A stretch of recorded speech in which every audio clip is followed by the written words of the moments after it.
Hai semuanya, jumpa lagi bersama saya, Mas Sugito. Di video kali ini saya ingin membahas putar saham. Pernah enggak kamu merasa bingung ketika memilih saham? Saham yang terdaftar di Bursa Efek itu kan banyak sekali, ada sekitar 700-an saham nih. Terus kita mau beli saham yang mana ini? Apalagi kita investor pemula. Lalu bagaimana caranya? Kalau menurut Pak Lu Keng Hong, jangan beli saham karena ikut-ikutan. Ayo, baca laporan keuangan. Dengan membaca laporan keuangan kita jadi tahu mana perusahaan yang bagus untuk diinvestasiin dalam jangka panjang. Idealnya supaya bisa menganalisis bisnis perusahaan, kita itu perlu baca laporan keuangannya. Tapi, tentu aja bakalan cukup ngerepotin baca satu persatu laporan keuangannya setiap kuartal. Namun sebenarnya ada ini satu cara sederhana buat ngelakuin proses seleksi terhadap suatu saham yang kamu incar, karena kamu juga perlu tahu di pasar modal itu ada banyak perusahaan yang kelihatannya baik-baik saja, produknya sering kita lihat di toko, gedung kantornya mewah, tapi ternyata kondisi perusahaannya kurang sehat, utang perusahaannya menumpuk. Sebaliknya ada juga gitu, perusahaannya jarang dikenal, jarang ada orang yang tahu tapi ternyata profitnya besar, dan manajemennya juga bagus. Jadi pertanyaannya sekarang, gimana caranya sih, agar kita tahu ciri-ciri perusahaan yang sehat? Nah, aku mau berbagi pengalaman cara sederhana buat lihat rekam jejak suatu perusahaan, tanpa harus terlalu jauh baca laporan keuangan. Sekarang coba kamu lihat gambar ini. Sederhananya ini adalah visualisasi dari angka-angka yang ada di laporan keuangan. Kalau kamu lihat laporan keuangan kamu kan banyak melihat angka-angka. Angka itu divisualisasikan dalam bentuk grafik kayak gini. Ini yang bakalan kita pelajari bareng-bareng. Gimana kita bisa melihat kesehatan perusahaan pakai grafik ini? Oh iya, aku pakai data yang disediain oleh aplikasi Ajaib. Karena menurutku navigasinya gampang banget untuk dipakai. Kamu bisa pakai fitur ini secara gratis, cuman perlu daftar akunnya saja, dan jangan lupa kalau kamu daftar di aplikasi Ajaib masukkan kode Ajaib saya yaitu, DESO285, oke kita lanjutkan. Pertama itu kita perlu tentuin dulu, saham apa yang akan kita analisis. Aku ambil contoh, misalnya, saham Indofood ICBP, dengan kode saham ICBP, ini adalah kode saham yang produknya jadi kesayangan banyak orang di Indonesia. Setelah milih emitennya kamu bisa pilih bagian finansial. Di sini kamu juga bisa milih pakai data tahunan atau data kuartal. Di video kali ini aku bakalan bahas data tahunan. ICBP selama 5 tahun terakhir, kita bakalan disodorin 3 grafik kayak gini.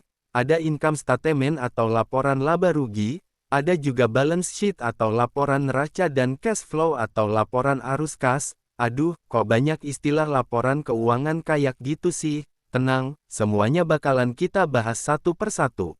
Yang pertama kita bahas dulu income statement, atau laporan laba rugi. Di income statement, kita bisa lihat rekam jejak penjualan Indofood selama beberapa tahun ke belakang.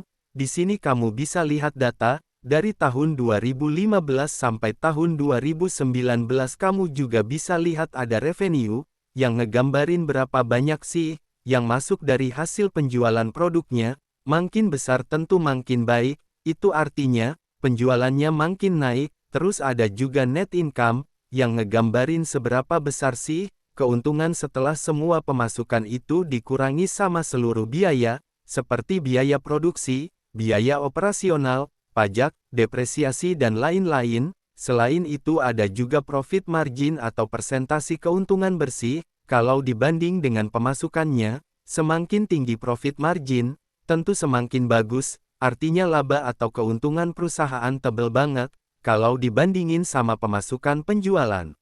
Semakin tinggi, ya, artinya perusahaan itu mampu mengelola biayanya jadi efisien. Di sini kamu bisa lihat mulai tahun 2016 sampai 2021 pemasukan ICBP itu terus tambah naik, dan profit marginnya juga terus naik. Dari sini kita bisa tahu kalau dari sisi penjualan ICBP itu sehat banget. Sekarang coba kita cek saham lainnya, misalkan saham AISA. Produknya itu berupa snack yang sering kita lihat di pasaran, sejak tahun 2017 sampai 2021 income statement-nya kayak gini, dari sisi revenue, Aisyah ini kurang stabil.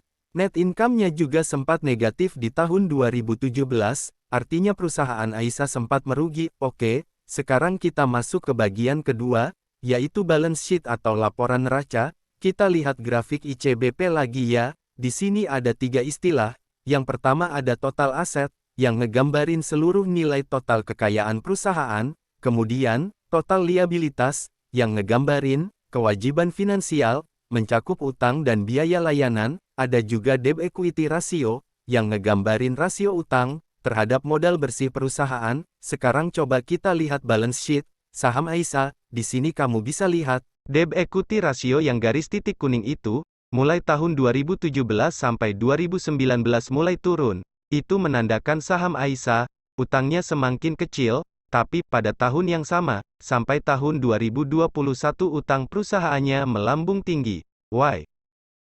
Oke, kita lanjut, total aset perusahaan Aisyah, mulai tahun 2017 sampai 2021, semakin menurun. Jika kita bandingkan dengan total liabilitas, itu artinya, pengeluarannya lebih besar, maksudnya kewajiban untuk dibayar semakin tinggi.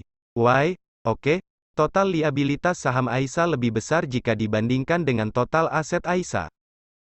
Oke, yang terakhir guys, kita bahas tentang cash flow, atau ngegambarin aliran uang keluar masuk perusahaan.